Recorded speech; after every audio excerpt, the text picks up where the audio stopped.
Well, this feature will at least prove interesting for Cyberpunk 2077. Hello, this is Mara Jade. I'm here with another video, and I am moving as far away as humanly possible from talking about Naughty Dog and Last of Us Part 2.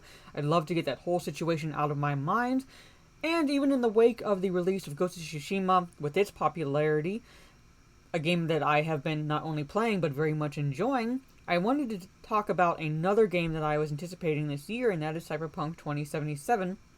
And I found this article on comicbook.com entitled Cyberpunk 2077 confirms another impressive feature.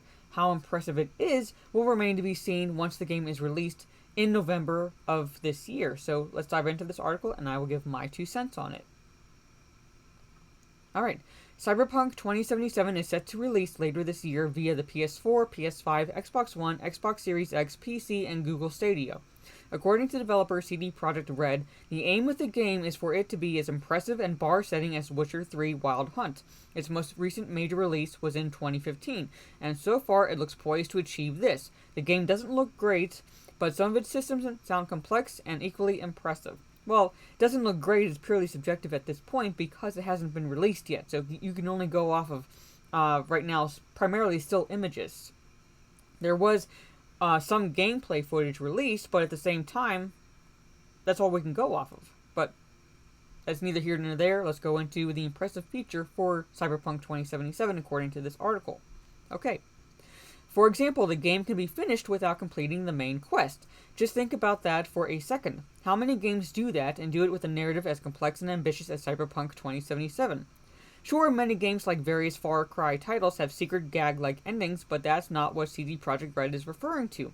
What the Polish developer is referring to when it says this is the game's various subplots, which are so involved that you can reach the conclusion of the game without finishing the overarching main quest they branch out from. There it is. Basically, the story is so involved with its subplots that you can actually get to the end without completing the main part of the quest. It does sound impressive.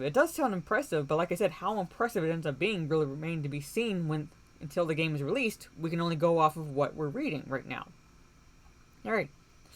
In The Witcher 3, there were various world states the game could end in depending on your countless decisions, big and small. However, the path there was very linear. For Cyberpunk 2077, it sounds like CD Projekt Red has evolved the formula to not only be more complicated, but more responsive to player agency and ultimately more immersive. Okay, here it is.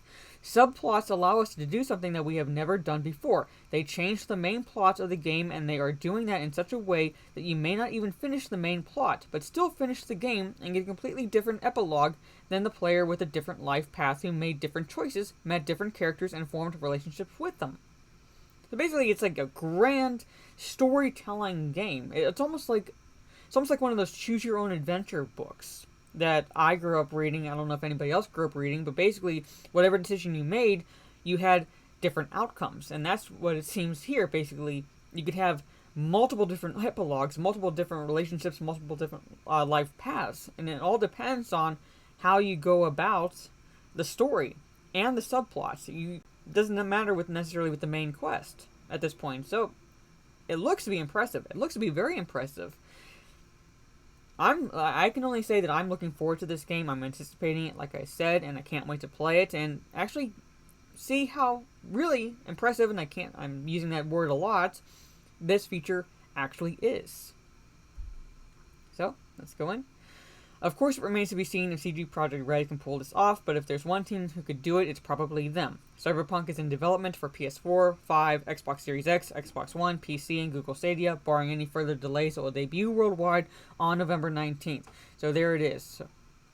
So there it is. So barring any possible potential delays, it's set to be released November 19th of this year. It's already been delayed 2 or 3 times at least right now. I've kind of lost count because I was anticipating getting it for my birthday several months back, but it is what it is. But let me know your thoughts down in the comments below. Are you looking forward to the game? Are you not looking forward to the game? Do you like this feature? Do you think it's impressive? Or are you waiting to see, like I am, once you buy the game, how impressive it is exactly? If you like this video, leave a thumbs up. Share it on social media if you will. Normally, I would be streaming tomorrow, but Raging Rhino will be streaming his Lego build for his Y-Wing, and I will be jumping on that stream, so tune into that. We'll basically be talking about whatever comes up as he's building the Y-Wing. I'm planning on hopefully streaming Ghost of Tsushima again on Twitch this Thursday evening, barring any technical difficulties. If it's not connection issues, it's the broadcast going out entirely.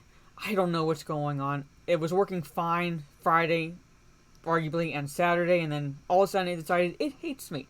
But that's what I'm planning on doing as of now. So tune in for those streams and look for any other videos I will have down the line, any other topics that I will be covering. So again, if you like this video, leave a thumbs up, share on social media. I need all that validation I can get. Look for those live streams, and I'll catch you all on the dark side. Take care.